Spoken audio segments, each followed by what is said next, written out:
Am I the asshole for not telling my mother I'm dying? I'm 34 and dying from colon cancer stage 4. In 2023 I had an emergency surgery, and that's when I was diagnosed with CC stage 3. My mother moved to my place to help me, but things didn't went too well. She did her best to pay some bills and clean the house. Any help from people I knew was welcomed. My neighbor was cooking for me a meal a day. My friend was trying to keep me out of the house. My long distance partner, now living together, was trying to entertain me. I was spending my time walking and playing video games when I wasn't throwing up or sleeping. My mother didn't appreciate any of their kind actions, and she will often tell me how all these people are fake. She will always remind me what she is doing for me and that she left her life for me, and none of those people will do what she did for me. A month ago I found out I have maybe 6 months to live without treatment and maybe 1 to 3 years with treatment. My partner moved to my place to help me and be with me. My neighbor knows the situation, but she is distant and my mother doesn't know anything at all. I feel like if I tell her, she will make my life harder. And I know my family always called me selfish, but right now I really want to be selfish. I know she will blame my life choices. She will make it about herself, like why God is punishing her, and never about how I feel.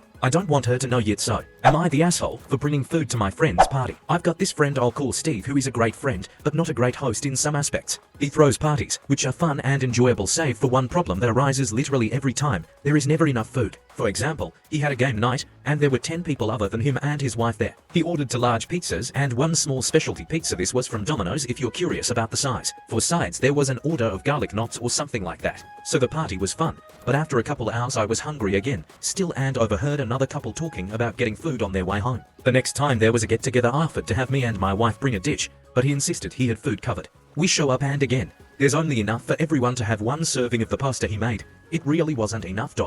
I don't think it's a matter of cheapness, because the problem is only for food, not for drinks. He happily shares his extensive liquor cabinet and always buys plenty of beer and wine. He also always happily brings dishes for potlucks at other houses. For the next get-together at his house, I pitched the idea of a potluck. Some other friends also signed on to the idea. I'm sure you can see where this is going. Then New Year's Eve he hosted, and we ran out of snacks before midnight, and a couple of people ended up dipping to go to another party. He seemed annoyed, but I don't think he made the connection. So finally last weekend he was hosting again, and rather than ask, I decided I would just bring a dish and some snacks. He was visibly annoyed but didn't say anything about it. He was just short and avoided me for most of the evening. The next day he texted me saying it was rude to bring food to someone else's house like that.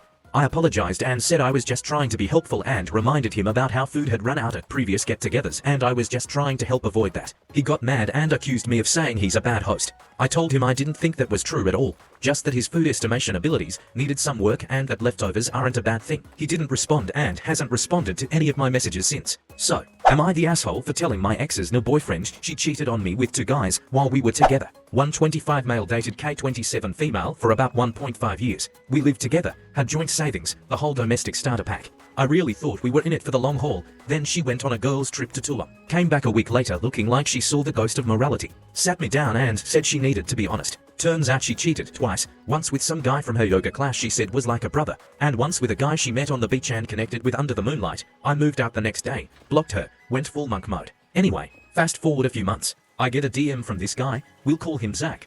Zach is her new boyfriend. He's all, hey man, hope this isn't weird, but I know you used to date Kay, and I just wanted to ask if she was faithful to you. She says you were emotionally distant and kind of checked out. First off, LOL. Second, I sat with it. I didn't respond for a few hours, but then I figured, if he's asking, he probably already knows something's off, so I told him the truth. I said, she cheated on me twice, once with someone she told me not to worry about, and once with a random on vacation. You can believe what you want, but that's what happened. Good luck. No insults, no bitterness.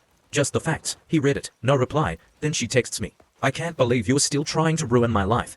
That was so inappropriate. I thought you were better than this. So now I'm wondering, did I cross a line? I wasn't trying to sabotage anything. He literally asked. I gave a calm, honest answer. But apparently, I'm the villain in her healing journey now, so. Am I the asshole for demanding to go through my bill and his GF's bags if they are staying with us? I have a pretty severe dairy allergy. I break out in hives, struggle to breathe, and have to carry 2 EpiPens with me everywhere. If I get any dairy in my system, I'll end up in the air. My in-laws know this and have been extremely accommodating since my fiancé and I started dating 5 years ago.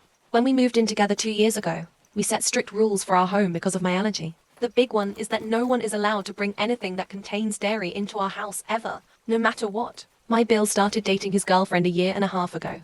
They came to visit us together for the first time 1 year ago.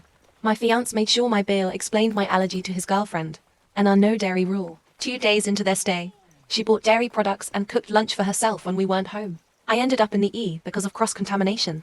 She apologized and explained she hadn't understood how serious my allergy was. We managed to put the situation behind us since both my fiance and I currently have and want to keep a good relationship with my Bill. The two of them came for a second visit 9 months ago. We had a video call with Bill and his girlfriend before the trip to make sure she understood the severity of my allergy and how serious we are about the no dairy rule. During their second trip, I was taking out the trash and found candy bar wrappers and an empty milkshake container in the guest room trash, the room she was staying in. Even after she saw how serious my allergy is and how I ended up in the she still brought dairy into our house. I confronted her when they got back. She and Bill had a huge fight. Bill went through her stuff and threw out everything she had with dairy. He kicked out his girlfriend.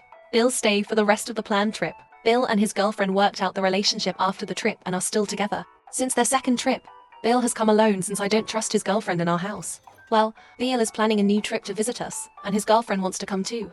At first we just said no, we don't trust her. But since we know this is important to Bill, we came up with what we believe is a good compromise. She can come and stay at our place, but we will look through her bags every time she comes back to our place. And if she doesn't accept that she can stay at a hotel or stay home, now I am being called an asshole for treating her like a criminal, and that checking her bag is an invasion of privacy.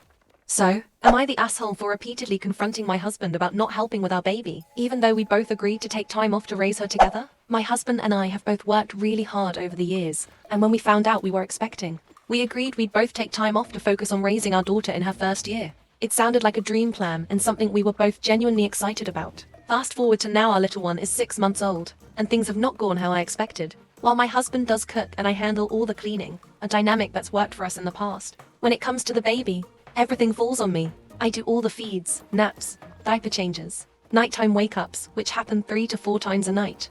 Soothing, carrying, everything. She's heavy, and my shoulder is constantly in pain. I'm exhausted physically and mentally. Meanwhile, my husband spends most of his time on the couch watching TV, scrolling through reels, or going to the gym. If I ask for help or even just express how tired I am, he says I'm being negative and throws gender roles into the mix, implying that this is just what mothers do. Apparently, I'm the problem because of my negative aura. I didn't sign up to do this alone, and I'm starting to feel like a single parent despite him being right there. But every time I bring it up, he acts like I'm attacking him or ruining the vibe. So, am I the asshole for telling an ex-friend that he'll be alone for life? My boyfriend, 38 male, and I, 30 female, have been working for this company for the past few years.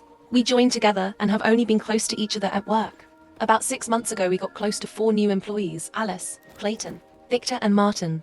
At first, it was just the 6 of us, and we got pretty close. Couple of months later, Clayton referred Cheryl to the company, and she started working with us, and we welcomed her to the group. Cheryl then introduced us to Remy. Remy was initially the clown of the group, he would say, and do a lot of silly stuff. Then started the games, even though Cheryl was the one who introduced him to us. He wanted us to exclude her from everything, but none of us were supportive of that. Fast forward to 2 weeks ago. I wanted to invite the others to my place for Easter, so I invited Remy and the guy he was seeing at that time. But I only invited him because I thought the others were going to come as well. They didn't, as they had plans, and so did I, so we rescheduled. But guess who did show up? Remy. He came over with the guy he was seeing and immediately started talking shit about Clayton and Cheryl, saying that they talk a lot about me and my boyfriend and stuff. And then he started trying to convince my boyfriend to cheat on me with my neighbor, who had come over, and basically destroy my relationship, all the while eating the food I cooked. I confronted Cheryl and Clayton in front of Remy and the others, and they in fact never said anything to him about me. I then proceeded to tell him that he was wrong for trying to end my relationship and their friendship, but I guess I was too harsh, because I told him he doesn't have a single successful relationship or a single good friend because of the kind of person he is. So, am I the asshole?